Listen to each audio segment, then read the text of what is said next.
I call it the Notion balkanization. The whole company started on Notion, and when we got to 20 people in our before pivot, we had the sales team. The guy's like, "I want Salesforce." You're like, "Okay, you're the VP sales. Sure, you can have Salesforce." Okay, the engineering team's like, Notion's slow, whatever. We got to go to linear, and then all of a sudden, Notion is basically just for like almost nothing.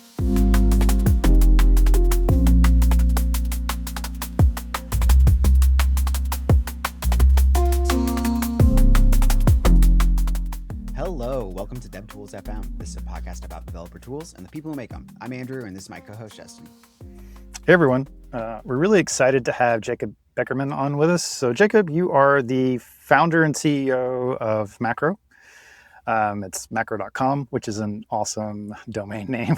I want to talk about the story of how y'all got that. But Macro is sort of a universal workspace for people doing sort of information work in general, but it seems like it's like accreting all these capabilities of like all these disparate tools that we end up using. So I'm kind of framing it like Google Workspace and like Slack and sort of all this stuff like combined and together. Y'all even have like a CRM as a part of it. So excited to dive in and chat about it. But before we get started, would you like to tell our audience a little bit more about yourself? Yeah, sure. Jacob, my background's in computer science. From like early teenager, I was obsessed with robotics and video games, and that led me to Penn, where I started as an electrical engineer, switched to computer science and finance, and spent a lot of time hacking on various projects. Macro was one of them, and now I've spent the past sort of 5 years building various things in this corporate entity. We pivoted around. We'll talk about that. But yeah, based in New York, here with our team, 15 people, and feeling like we're building something that I was meant to build now. So That's exciting. So you started out as an investment logic engineer. I want to know what that is first. What does an investment logic engineer do? yeah, so that was between my undergrad and master's in NLP. So I was doing some NLP work that turned into grad school. And when I worked at Bridgewater, it was just the investment engineering team, and basically like writing Scala code for trading. And when I was there, I was reading just as like a keener, reading all of the like stuff that I could about investing. I used to think investing was like, I used to be just obsessively read everything I could about investing. And I was studying finance at Wharton at the time. And in the process of doing that, I just felt that we could build a much better way to read documents that would allow me to sort of ingest information a lot faster. Because half the job I was writing code in an IDE, and then the other half, just for my own personal interest, was in Adobe Acrobat reading documents. And I thought, this program's really old. And why is there no like special way to like read all of this really cool information that they published over the years? So that led me to Macro. Nice. And Macro, before it was Macro, was called Coparse. Is that correct? Coparse. It was the only $7 .com that we could buy, and Nice. I had no money, and so we were looking for, because Paul Graham says if you don't have the .com, change your name. I don't know if you've seen that article from Yeah. So we wanted a .com, and I liked the idea of like parsing documents, so that was the idea. But as soon as we could, we got macro.com. Yeah, it's interesting to talk about that like evolution. So you sort of talked about this like thinking about like PDFs and like document, like how you interface with a document and how you maybe edit and read them to this like full workspace that you have today. When did you start that transition of like, well, actually, I want to do more than just like, editing PDFs or like reading PDFs. I kind of want to like build more into this like ideal larger workspace. What was your transition there? Yeah, two different things. Right from the first day that I had started Macro, not quite the first day. Right at the beginning, I was like, okay, we have no money, we have no customers. How do we get some money and some customers? And once we had not even closed our first customer, my ambitions had already sort of scope creeped to actually, what is this supposed to be? What is this supposed to become? Like the thesis of this, I didn't quite describe it, but it was like an enhanced IDE for documents that would help you use NLP to help you read documents faster. And that was compelling. I was interested from an academic use case for reading papers, but there's not really a huge market there. So we ended up selling it to law firms and financial institutions. It already the first day though, like that, the idea of building like an IDE for reading was sort of indicative of my interest of like just reinventing these popular softwares that we use all the time. I think I had gone through an arc in college of like being really interested in like niche robotics, like pest robotics applications. I worked in the GRASP lab at Penn my freshman year. And then slowly got uninterested in sort of niche applications of technology. It was like, wait a minute, the biggest market opportunity and the most interesting thing to do maybe is not quite consumer tech, but is just like rebuilding sort of this productivity software that everyone uses daily and isn't so good. And if you look at like the two largest markets in software, CRM and Office Suite, now maybe narrowly surpassed. I mean, in future will be far surpassed by LLM, but that's not quite software. But I wanted to rebuild these applications. So right from the get-go, we were thinking of, okay, what does it look like for you to seamlessly be able to do math, be able to do writing, reading, images, and we had this idea called Canvas. And Canvas was that everything should live on a 2D plane like Figma. So like you could tie together a spreadsheet and then it would flow into a document. The closest thing that exists is Quip, which Brett Taylor sold to Salesforce over a decade ago now, and is now, I think, been deprecated like just recently as of this recording. And so I wanted something like that. I loved this like 2D infinite canvas idea. So we were thinking of that. It turned out we actually fully built that as part of our seed round that we raised from A16Z in 2022. Sean on our team, who's still with Macro, he's on vacation right now. He built this whole prototype of Canvas, even though it wasn't what we were selling. And that's what I demoed to investors. It was actually terrible. And we figured that out in the process of demoing it. We didn't really say that in the demos, but like turns out like a 2D plane it's just like the wrong form factor. Well, we had the idea, I think, still of like, okay, that was the wrong form factor. We learned something, but this idea of like meshing together this seamless, like mind melding workspace of all these formats is still really compelling. That's clearly didn't work. What else is going to work? And we built a couple other form factors of the same idea. Let me step back though as to like why this was compelling to me. And it's because like when you have a piece of paper, you can write, you can do math, it's totally free form. And as soon as you open a computer, your brain is constrained to a specific modality. You open a spreadsheet and now you're thinking math. You open a document, you're thinking in words. And I wanted Steve Jobs famously talked about a bicycle for the mind. And computers now, I can't open my Mac without ADHDing to x.com or fucking YouTube or something, right? So I wanted to build this thing that was actually a bicycle for the mind. That was the idea. And that's what I was hoping Canvas would be, and turned out to be the wrong form factor. So right from the get-go, we were experimenting in this area. What we've built by the standards that I had back then, I would consider underwhelming. Like it turned out to actually resemble the past a lot more than I thought it would. We had to, from first principles, basically totally rebuild something completely wacky, starting with a 2D plane, and then basically land at rebuilding versions of software that look a lot like previous software, CRM, docs, etc., but that all really mesh together. It's built in one database. I can talk more about the architecture later, but it ended up looking a lot like the past. If you'd showed me what we built a couple of years ago, I'd probably been like, oh, really? That's what we're going to get towards? But yeah, we had to relearn a lot of things from first principles in terms of product design, and then also in terms of company design from first principles. But we ended up building a 5-year arc with a detour, what I intentionally sort of like wanted to build at the beginning. Software engineering is a challenging job, and it's harder when you're forced to constantly context switch. You have email in one tab, Slack in another, 5 different Google Sheets, so many accounts to keep track of. It can feel like half the job is just dealing with organizational overhead, when really we just want to be writing code. That's where Macro comes in. Macro is a tool to cut through the noise. It's a workspace built for engineers. And it's one place for all your emails, your tasks, your chat, and your documents.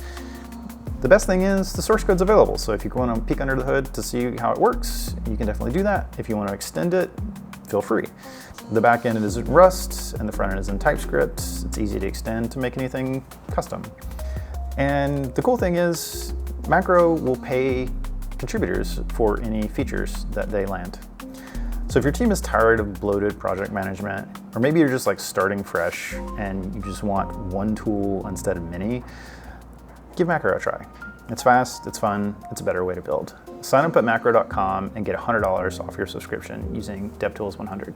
Nice, yeah. I think there's this interesting vein of time, especially like post-pandemic, where there was like this big groundswell around tools for thought, which has been sort of like a ecosystem that's like jumped around for a while. And there were a lot of companies coming up. I remember BetaWorks had this think camp where it was like a bunch of tools for thought, and there was a lot of them building on like Canvas, like features, and it was the same sort of paradigm of like, how do we, reconsider how we work with computers. And it seems like a lot of that sort of fizzled out, and then people tend to go back towards the things that are like a little bit more tried and true, like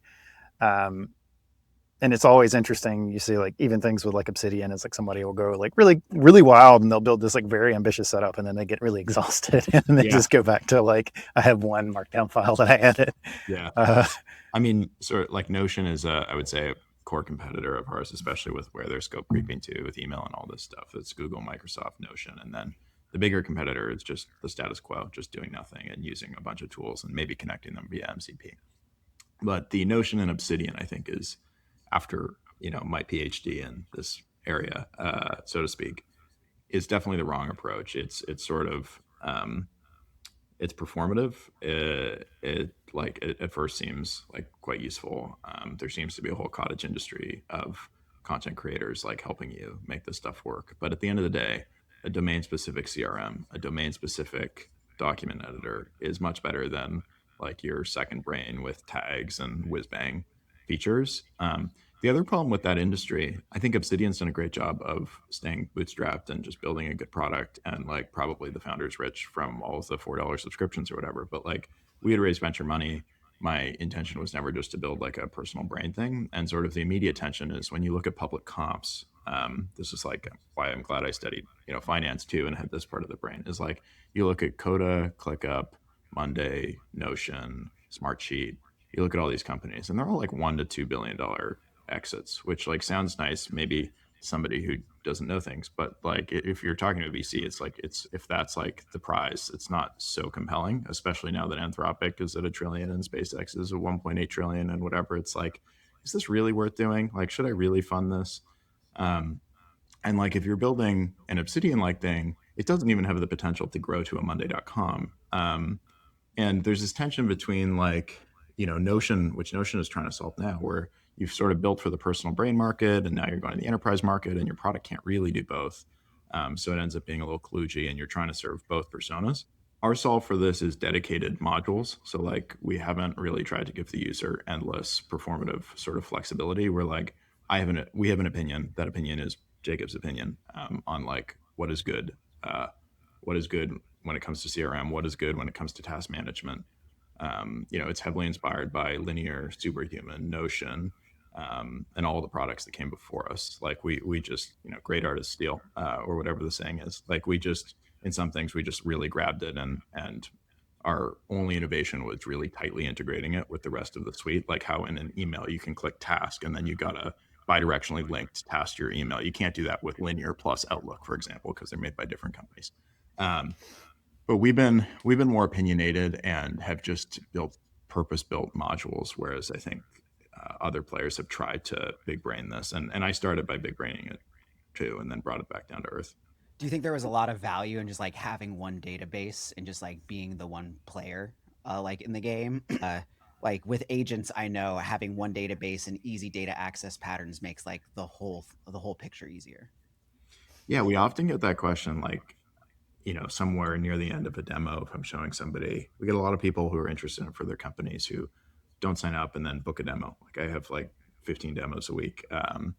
And at the end of the demo, often people ask me like, so why should I use this instead of, HubSpot plus Salesforce plus blah, blah, blah, blah, blah. And they list the 9 tools that they're currently using at their company. Like what's the benefit if agents are sort of the interface layer anyways? that, I'm just, if everything's hooked up to Claude, I'm never opening those tools anyways. Like, what's the point? Which is a fair question. One, I think that we're not quite in that world. I don't know if we ever will be, but like it still is useful to like open up your CRM and just see your deals. It's also useful to ask Claude, but like often you just want to get to the interface and like keyboard shortcut and click. Like you really can't beat keyboard shortcut speed if you know the interface with an LLM. You definitely want both.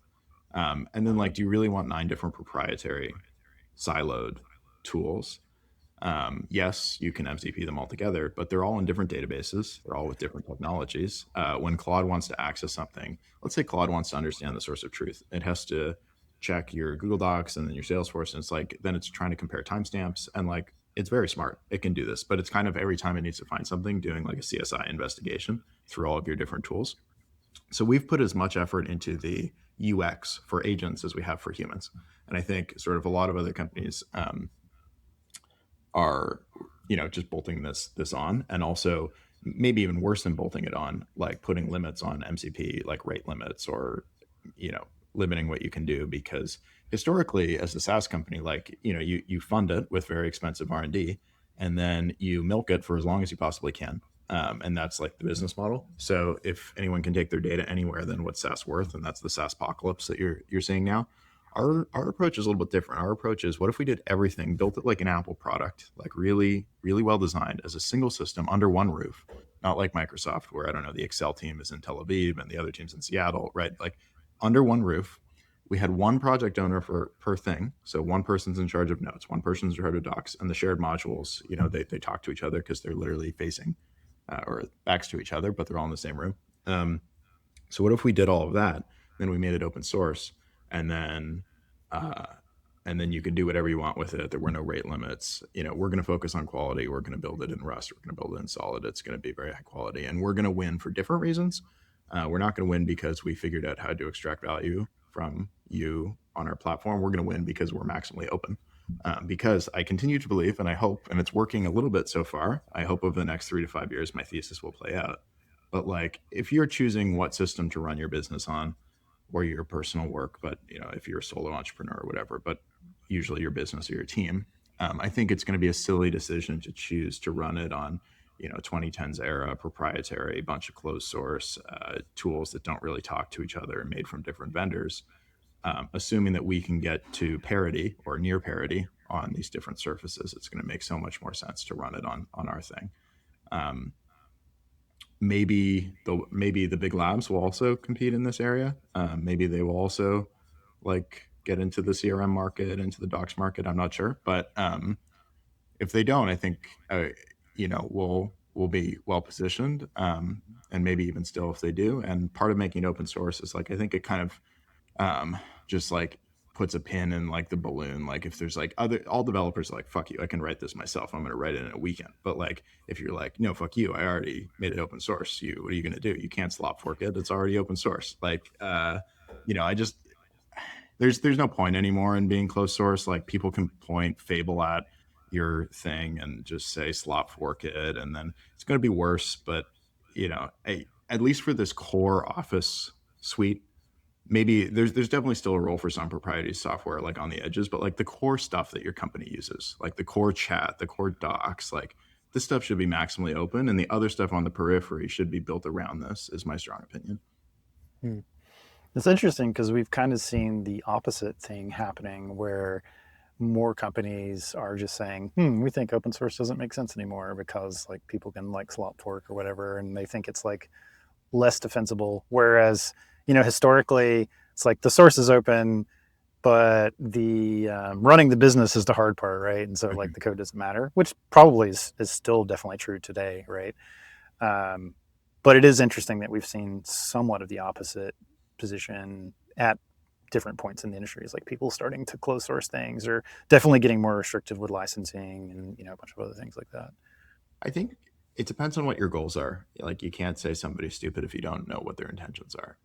Totally. If your intention is to run like a $10 million ARR business that is going to like feed your family, that's one thing.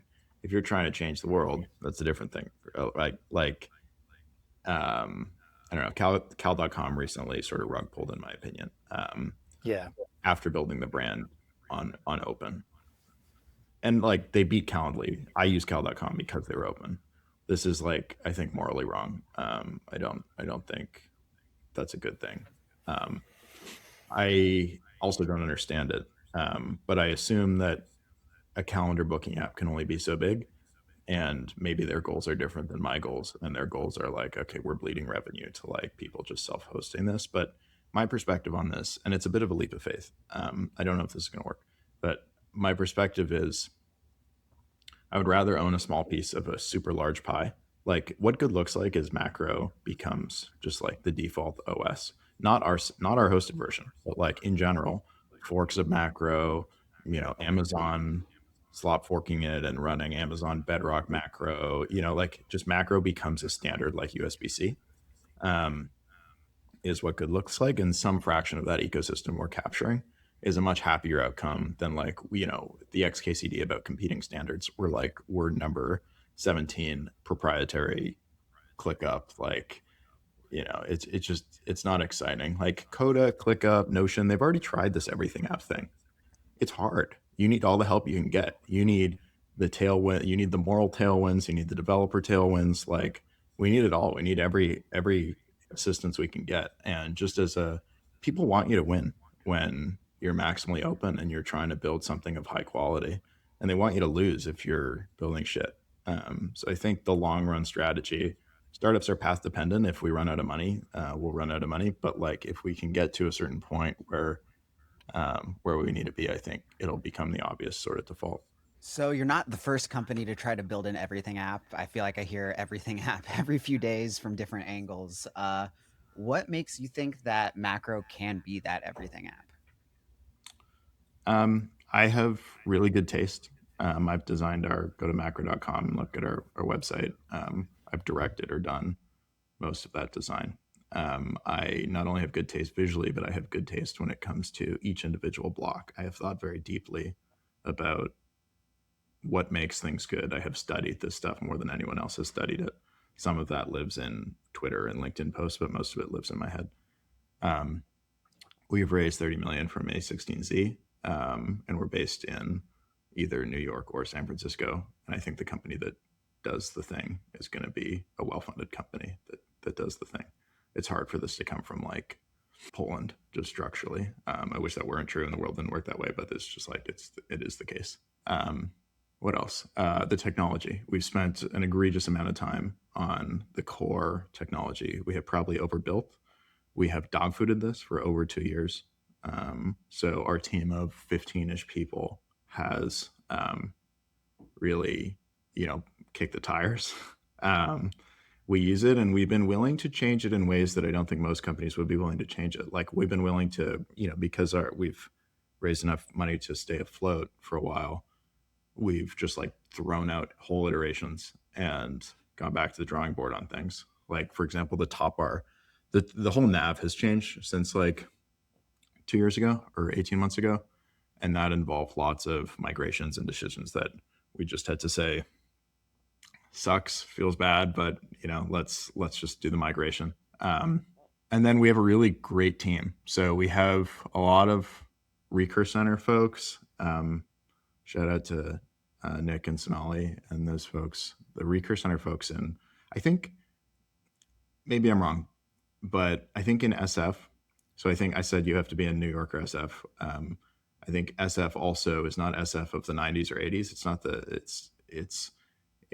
there's something about Brooklyn right now that you get a lot of like very talented, creative people that gravitate to Brooklyn. And like we have, so Peter used to be a poet, Seamus, former MFA, Aiden's like currently doing his MFA at FIT. Then we have like our Rust guys who are just like, really strange and care a lot about Rust. Like I think the team that we've assembled would be hard to assemble elsewhere. So yeah, all of those reasons. And then the open source, nobody's tried this in an open source way. And then nobody's really tried this. Let me make that point. When you say people tried it, what does it mean to try? I think So like actual well-funded attempts at this, ClickUp has quickly gone up market. Like they got to revenue really quickly. That's because they basically just built a shell of a product that didn't, each module didn't actually work super well. And then they went up market and sold it to like, like Coca-Cola's marketing team or whoever, like people who don't have high taste in software. What ClickUp never did is like win Y Combinator. Like, like high taste startups do not use ClickUp. Notion was very clever. They stayed very focused for a long time. They did not scope creep into things like Coda, what they did with sheets and stuff like that. They were like, we're notes. And that I think was really important. People shit on the product for being slow. It was actually slower in 2020 than it is now. They've improved it. Like I think overall it's good, but the problem is that it's the wrong layer of abstraction. Markdown documents in arbitrary databases are not as good as purpose-built modules for each vertical. It's not I call it the Notion balkanization. The whole company started on Notion, and when we got to 20 people in our before our pivot, we hit the sales team. The guy's like, "I want Salesforce." You're like, "Okay, you're the VP sales. Sure, you can have Salesforce." Okay, the engineering team's like, Notion's slow, whatever. We got to go to linear, and then all of a sudden, Notion is basically just for like almost nothing. And so this Notion balkanization happens as the team gets beyond 10 people, and then Notion just turns into like a Confluence, and it's no longer like your everything app. So I think nobody has tried with the approach we've tried. Is maybe part 6 of my answer. One interesting follow-up to this is the sort of specialized tools for like different areas. So Linear or Slack or maybe Notion for just docs. They spend a lot of marketing budget and a lot of product time really thinking about like doing their thing well, and arguably some of them lose their way as the products develop. But the point still stands that they become known for the thing, right? Like Slack is kind of known for the place that you go for work chat, Mm-hmm. and competing against all of those markets with a sort of like unified interface is a little bit challenging just because like you don't have the mind share in each of those verticals. So how do you think about like go to market, just like getting people to convert and switch over maybe some of the platforms that they're already using? I know in your docs section, you have like this like really good like switch from all these products. What is that story like for y'all? I think the pitch of unification to an early stage founder is like, okay, I get to save some money. And to a late stage founder, which I had a demo with a 500 person company, I didn't realize because I clearly need more open claws. I got 0 open claws and 0 Mac minis over here. So I need more open claws that are doing research before my calls with my Hermes Pi agents or whatever the fuck that is. But, I show up to the call and the guy's like, oh shit, there's a 500 person company. You're the CEO. That's cool. That's happened multiple times over demos the past few weeks. So the pitch, why that resonates with late stage founders is that it's like, oh my God, I have no idea what's happening at my company, right?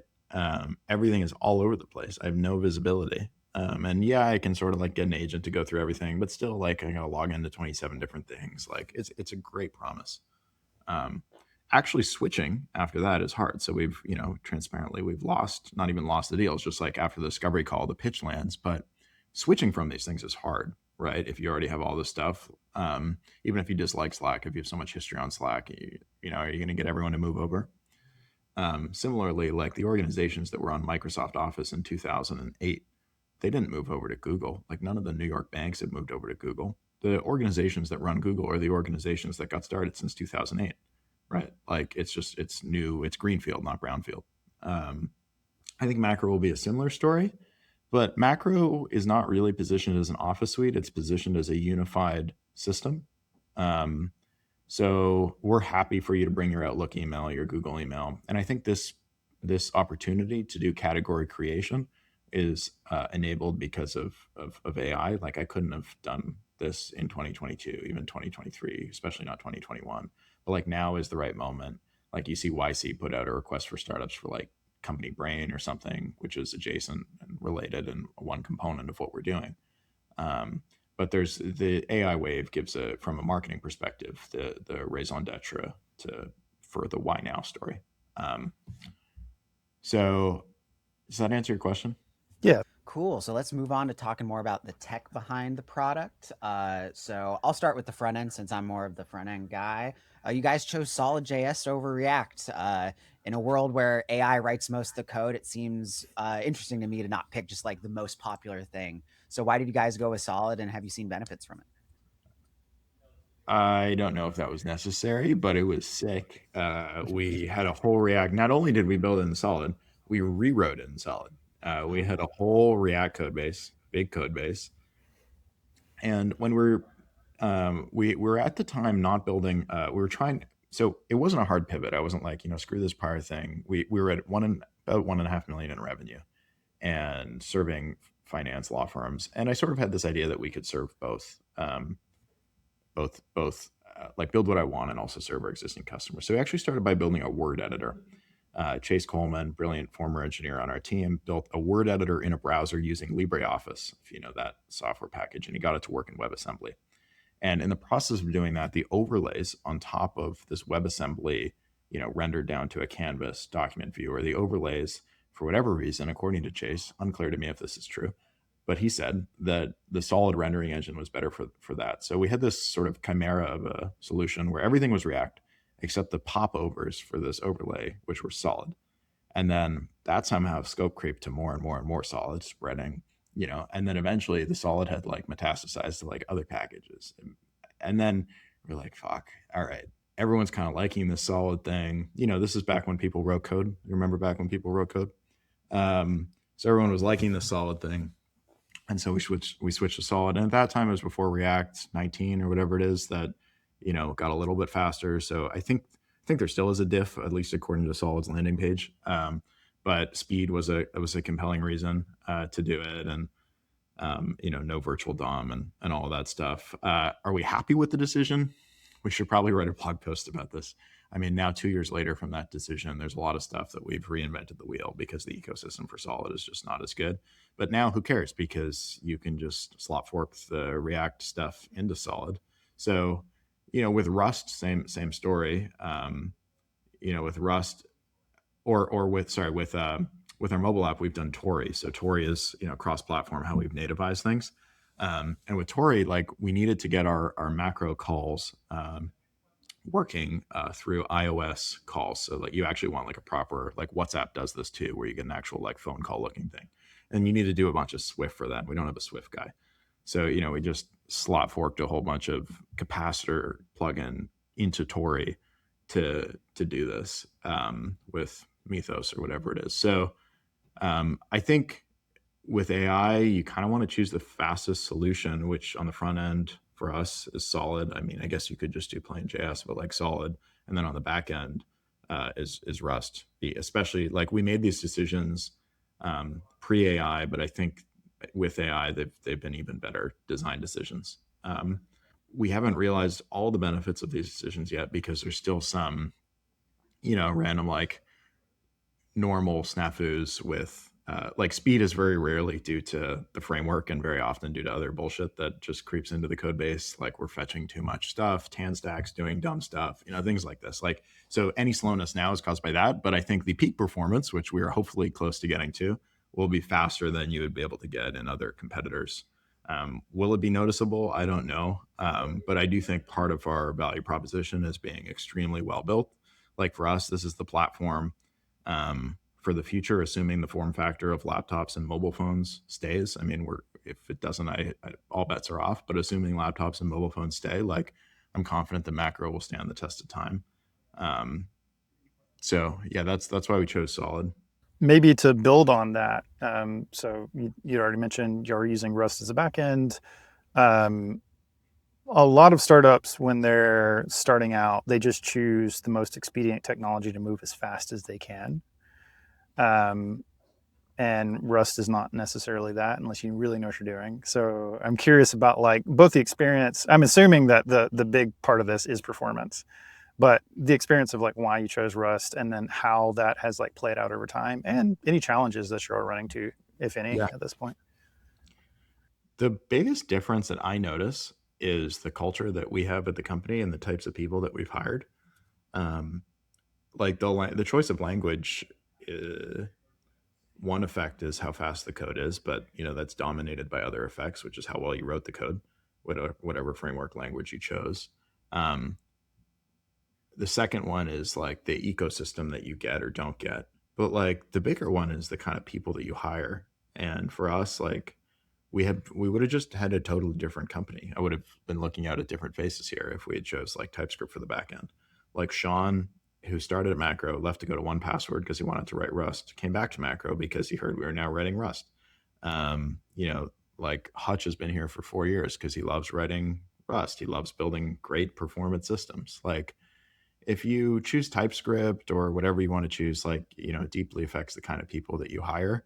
And we have a bunch of people that really care about quality. They maybe are having a little bit of existential despair because their sense of self-worth is tied to being great engineers. And that's changing now of what that means. But people, I think, are refinding their footing now, maybe more so than in January or February. Um, but yeah, it reinforces our commitment to building a great, fast, performant, long-term product. Yeah, that's I found that to be true. Like language definitely shaping the culture of the company is a big thing. This was very true for Oxide when I worked there. I mean, they're all in on Rust, and the kinds of system engineers that you attract with that is not to be discounted by any means.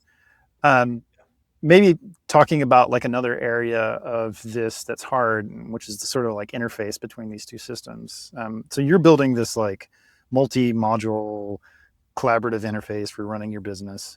And I mean, that sort of keyword like collaboration is going to be like really key here. So you have documents, you need multiple people to edit the documents at once. I'm sure that once you build that functionality, you're like, okay, where can we reuse this in other places, like Yeah. this core capability? But that's also like, it's not an easy thing to do. So what has your story been about like trying to tackle real-time collaboration, and how you think about like what is a collaboration functionality we add in one module? Is that something we can take to another? And like, I don't know, how have you been thinking about Question. Yeah.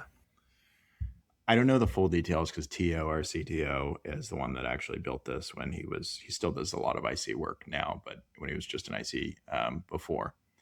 But Loro, CRDTs, and Cloudflare durable objects are the buzzwords that I know, and I don't know too much more than that. Other than why did we decide this to roll it ourselves is something that I can speak to versus use like TipTap or TipTap. I don't know, one of like these open source editors. So we built it on top of Lexical. Like we didn't build the text editing framework ourselves. And that Lexical text editor is used in the Markdown block. It's used in the task block, which is basically a fork of the Markdown block. It's used in the input area in channels, like the input box. It's used everywhere basically. And then the at mentioning system, so the nodes in that lexical are used everywhere. So this is what powers one of our core, value adds, which is that everything links together bidirectionally, and that's because you can at mention things. So in Notion, you can at mention docs. In Macro, you can at mention the whole graph of your entire company, whether that's an email, a customer record, a task, whatever. So that makes everything really tightly integrated. And then how sharing works, building on top of this, is let's say I at mention a task and I send it to you, Justin, in a channel. If I've just at mentioned something in a channel to you, you ought to have access to that thing, right? And so instead of having a separate sharing system, like when we'd have Notion, I would share it in Notion or share the Google Doc, but then I don't trust that you received the email from like Google that the Google Doc was shared. So I'm also going to send you the link in Slack. So like now you got two ways to access it, when really I should have just sent you the link and it should have auto shared. And I think there's some kind of Slack bot that might do this, but it doesn't work for everything. It doesn't work for Figma and so on. So like in Macro, when you mention something, all the permissions cascade. I call that channel-based sharing.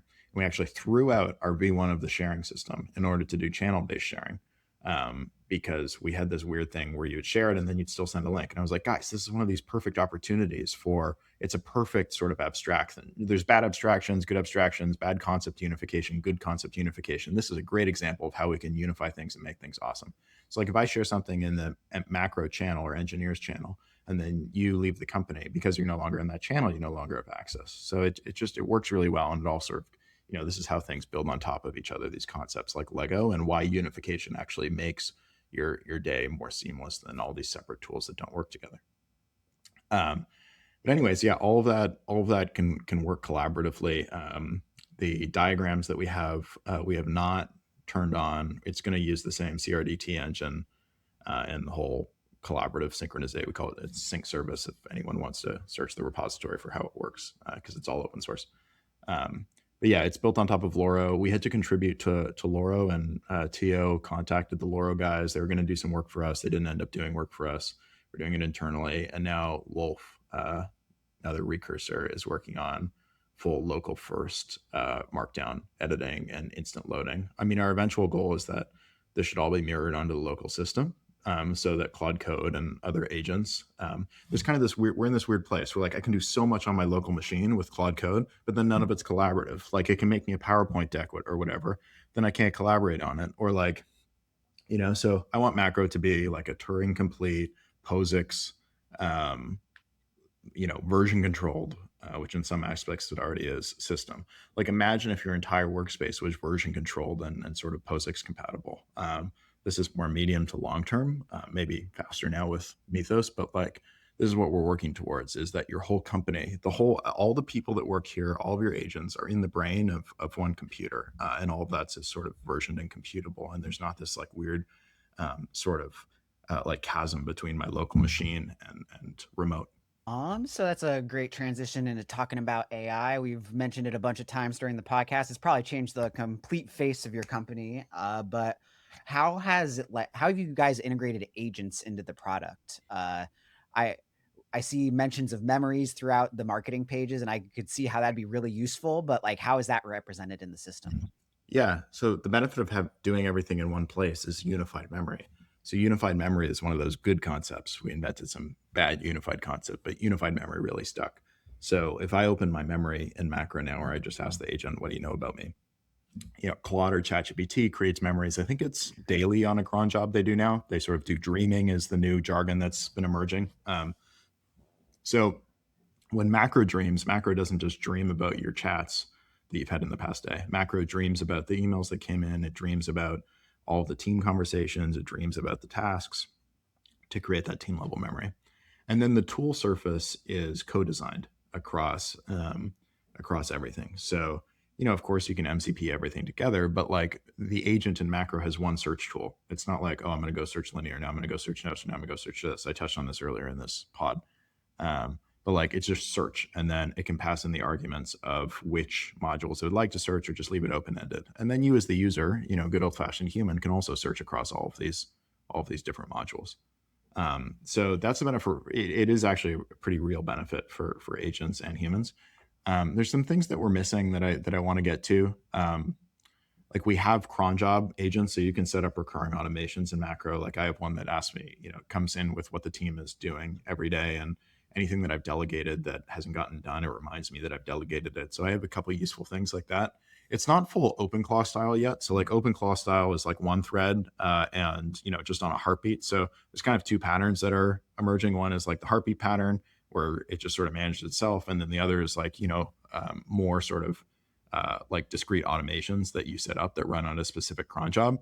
I think we want both. We've been debating whether to just do heartbeat because it theoretically sort of works. But the problem with heartbeat is like if the heartbeat is every 15 minutes and you want a thing that runs on, let's say a bad customer email comes in, and that should be a kickoff for something to happen.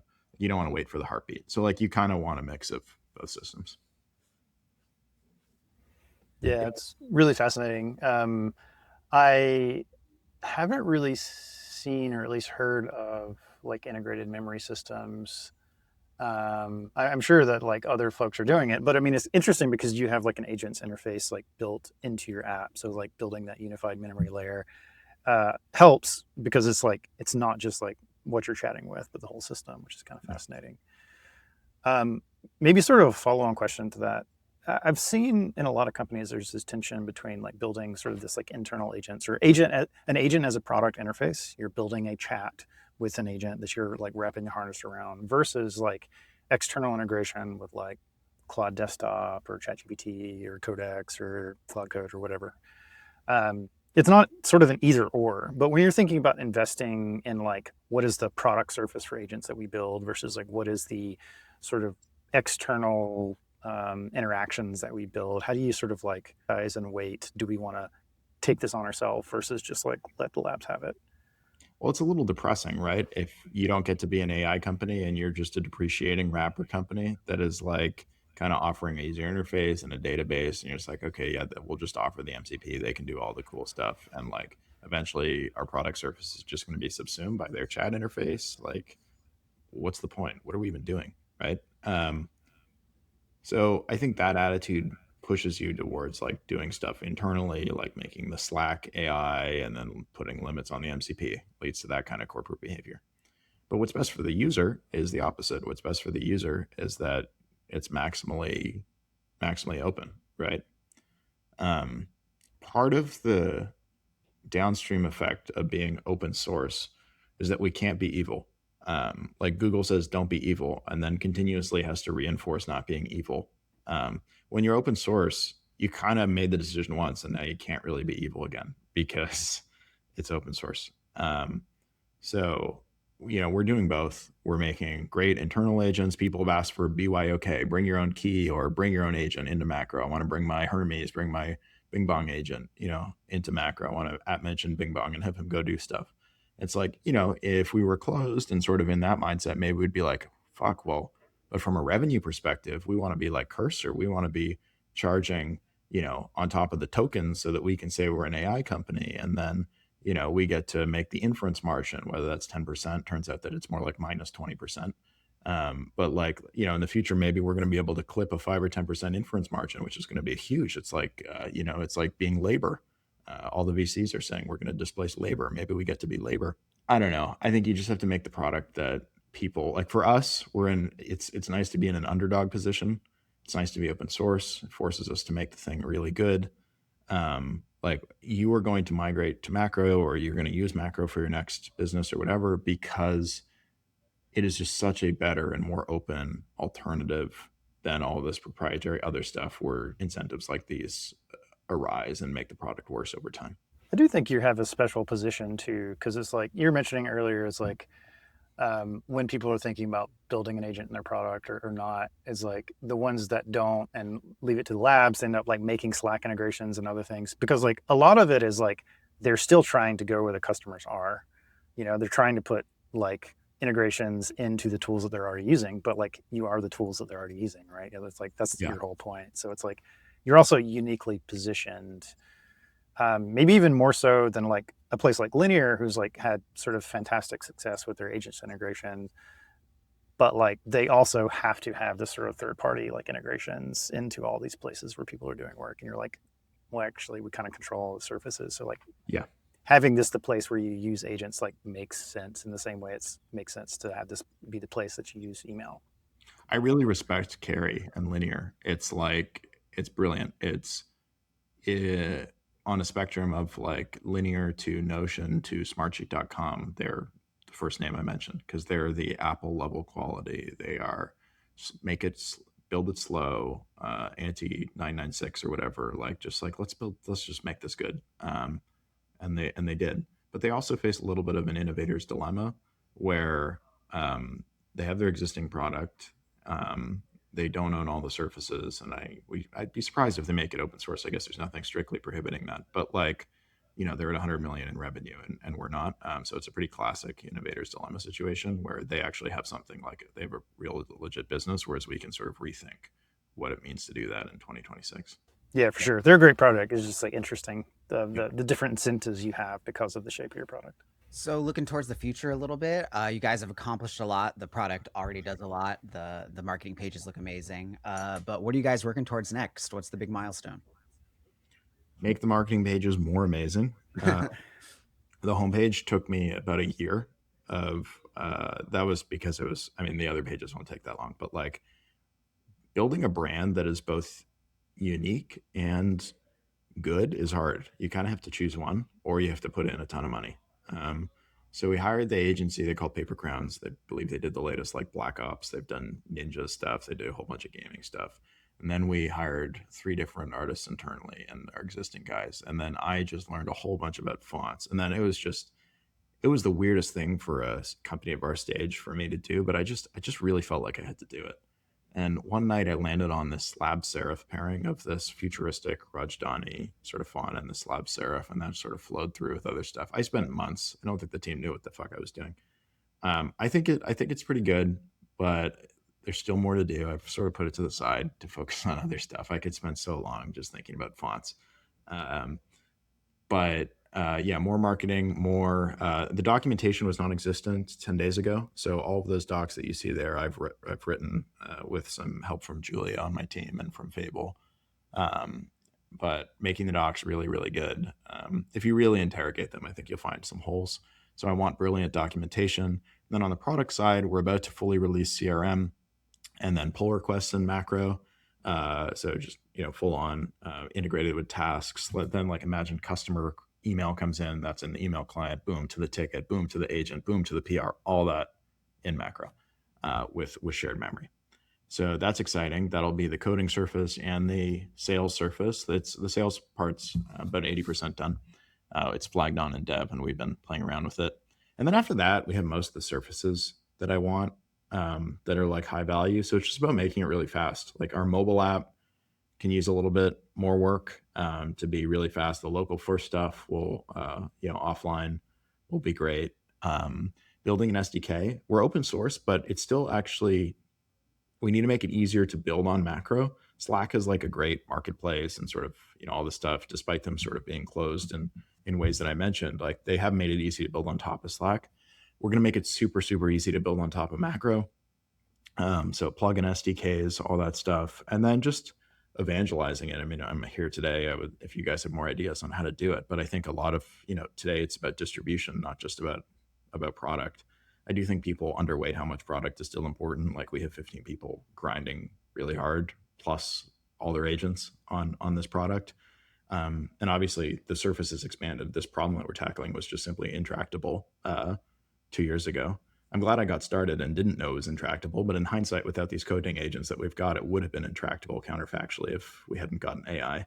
And that was just lucky. I didn't really foresee exactly this trajectory happening on the timeline that it did. Yeah, just making everything really, really, really good. And then waiting and marketing it and seeing what happens. Are y'all going to build a calendar? We really need to build a calendar. I slop. There's a PR up. I build a calendar, but it's not very good. So Evan is, I think he's out hiking in British Columbia this week. But once he's back next week, we're gonna take a look at that and do calendar. We also just got unified inbox done. So Superhuman, great product. I used it for like 6 years. It's heavily inspired. Our email and macro is heavily inspired by Superhuman. But what Superhuman doesn't have, because to my understanding, they use the Gmail API, which doesn't nicely allow sort of multi-account fetching. Whereas what we do is we actually backfill all of your emails from Gmail into our database so we can splice and do whatever we want. That's how we can do email sharing with our CRM, is because we have all your email in our database. Of course, it's SOC 2, HIPAA now, and all this stuff. But so what we can do with that is what Superhuman didn't or could not do, which is multi-inbox, not rocket science. Just like I wrote a post about this, about how, front.com tried, like there's so many different ideas when it's come to email clients. Nobody's put it all together in the way that we're putting it together, which is surprising because there's been so many attempts, but like lots of different ideas from different places that have been good. So we're about to fully ship. It's worked. We've have it flagged on just for our team, but we're about to fully ship multi-inbox for email, which I think will be great as a reason for people to use this instead of Superhuman. Yeah, basically scope creeping all of our surfaces towards best in class for each block type, right? Like Salesforce is a big freaking product. 20 CRM is like trying to be an open source version of that. We're obviously doing a lot of other stuff. Evan and Fable are cranking on CRM block.